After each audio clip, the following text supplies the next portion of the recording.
Hi hello నమస్తే welcome to Q News. నేను మీ సిద్ధగౌని సుదర్శన్. తెలంగాణలోని నిర్మల్ జిల్లాలో ఉన్న బాసర పట్టణం సరస్వతి అమ్మవారి ఆలయానికి ప్రసిద్ధి. ఈ ఆలయం దేశంలోనే పేరుగాంచిన సరస్వతి దేవాలయాల్లో ఒకటిగా మనందరికీ తెలుసు. లక్షలాది మంది భక్తులు తమ పిల్లలకు అక్షరాభ్యాసం చేయించడానికి ఇక్కడికి వస్తారు. కానీ ఇటీవల బాసరలో జరిగిన ఒక దారుణమైన సంఘటన బాసరను వార్తల్లో నిలిచేలా చేసింది. నమస్తే తెలంగాణలో బాసరలో నెత్తుడు ఘోష అంటూ వచ్చిన కథనాలు వేద పాఠశాలలో జరిగిన హింసను బయటపెట్టింది. ఈ సంఘటన జరిగిన తర్వాత బాసరలో భయం, ఆందోళనలు మొదలయ్యాయి. ఇంతకు అక్కడ ఏం జరిగింది, ఇలా జరిగింది తెలుసుకునేటువంటి ప్రయత్నం చేద్దాం. అది 2025 మార్చి 19 రాత్రి బాసరలోని శ్రీ వేదభారతి పీఠం అనే వేద పాఠశాలలో 13 ఏళ్ల లోహిత్ అనే విద్యార్థిపై దాడి జరిగింది. మెదక్ జిల్లాకు చెందిన లోహిత్ను అతని స్నేహితుడు మణికంఠ రక్తంతో నీటి గుండంలో కనిపెట్టాడు. లోహిత్ తలపై తీవ్ర గాయాలు ఉన్నాయి. ఏ గాయాలు గొడ్డలి లేదా కత్తితో దాడి చేసినట్టు స్పష్టంగా కనబడుతున్నాయి. రాత్రి సమయంలో ఈ దాడి జరగడం పాఠశాలలో భద్రతా లోపాలను తెలియజేస్తోంది. దాడి జరిగిన వెంటనే పాఠశాల యాజమాన్యం ఈ విషయాన్ని దాచడానికి ప్రయత్నించింది. గాయపడిన లోహిత్ను ప్రభుత్వ ఆసుపత్రికి తీసుకెళ్లకుండా బైంసాలోని ఒక ప్రైవేట్ ఆసుపత్రికి తీసుకెళ్లారు. పోలీసులకు సమాచారం ఇచ్చింది కూడా ఆ ఆసుపత్రి వాళ్లే, పాఠశాల వాళ్ళు కాదు. అయితే ఈ చర్యలు పాఠశాల యాజమాన్యంపై అనుమానాలు పెంచాయి. ఈ కేసులో మరింత ఆందోళన కలిగించే విషయం, లోహిత్ను మొదట చూసిన మణికంఠ అనే విద్యార్థి కూడా అనుమానాస్పదంగా మరణించడం.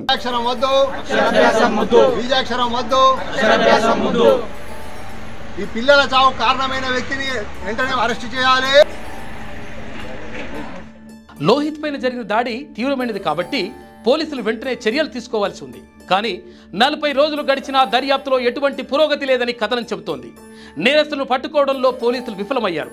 పాఠశాలలో సీసీ కెమెరాలు పనిచేయకపోవడం, ఇక్కడ విద్యార్థులు ఒకేలాగా సమాధానం చెప్పడం వల్ల దర్యాప్తు ముందుకు సాగడం లేదు. ఈ కేసులో మరింత ఆందోళన కలిగించే విషయం ఏంటంటే, లోహిత్ను మొదట చూసిన మణికంఠ అనే విద్యార్థి కూడా అనుమానాస్పదంగా మరణించడం.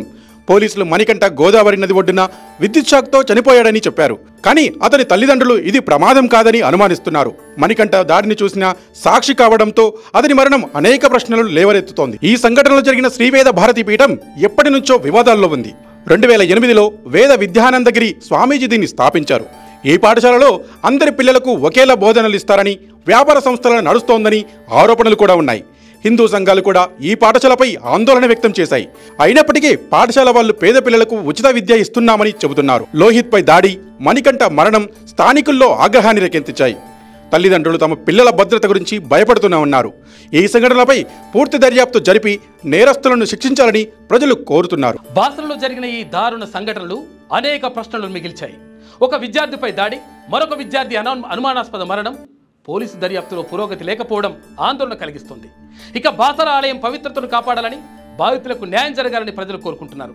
నమస్తే తెలంగాణ ఈ సంఘటనపై మరిన్ని కథనాలు రాసి నిజాలను బయటపెడుతుందని ఆశిద్దాం. క్యూ న్యూస్లో పనిచేయటకు వీడియో ఎడిటింగ్ మరియు SEOలో అనుభవం గల జూనియర్ ఎడిటర్స్ కావాలను సంప్రదించవలసిన నెంబర్ 8688926084. లేటెస్ట్ న్యూస్ తెలుగు మరియు ఇంగ్లీష్ అప్డేట్స్ కోసం ఇప్పుడే క్యూ న్యూస్ అఫీషియల్ యాప్ని ప్లే స్టోర్ నుండి డౌన్లోడ్ చేసుకోండి. సరికొత్త సమాచారాల కోసం క్యూ న్యూస్ వెబ్సైట్ని ఫాలో అవ్వండి. ఛానల్లో ప్రాంతీయ, జాతీయ, అంతర్జాతీయ వార్తలు వీక్షించండి. లైక్ చేయండి.